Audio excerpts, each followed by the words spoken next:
morning, everyone. Thank you for joining us on Channel 9 News. At least 5 tornadoes touched down in Aurora, Colorado on Sunday. One of the determined twisters touched down just outside Denver at Southlands Mall, overturning benches and one car. Heating, ventilation, and air conditionings on the mall's roof were also damaged. Firefighters reported moderate damage and gas leaks at the mall, which was forced to close, and luckily no serious injuries were reported. The National Weather Service said the tornado that damaged the mall touched down just south of Buckley Air Force Base just before 2 p.m. They believe that the tornado may have been on the ground for about 30 minutes, taking an 8 to 10 mile path across Aurora. A mall spokeswoman said damage was being assessed and no decision had been made on when the building might reopen. In Portland, Oregon, a 21-year-old pregnant woman was found dead and her womb cut open, and the baby was nowhere to be found.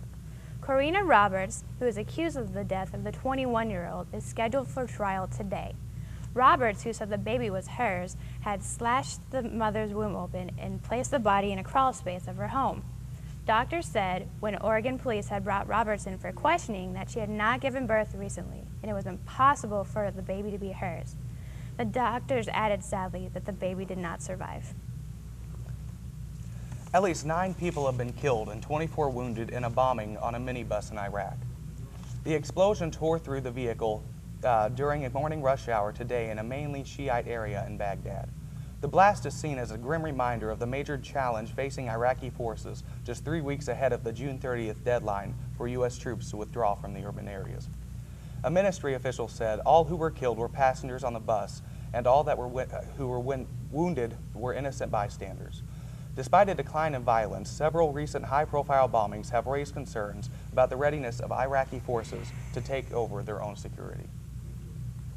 In the NBA Finals, on a lighter note, Lakers versus Magic. Paul Gasol from the Lakers had a total of 24 points, 7 points which he had gotten in overtime, helping his team win.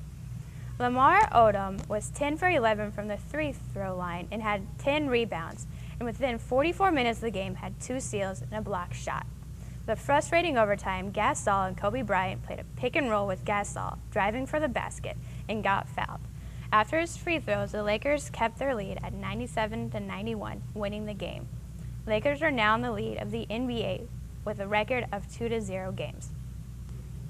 I missed that game. That would have been a good one. That would have been a really good game. Well, that's the news for now. Tune in later for tonight's news. And we'll see you then.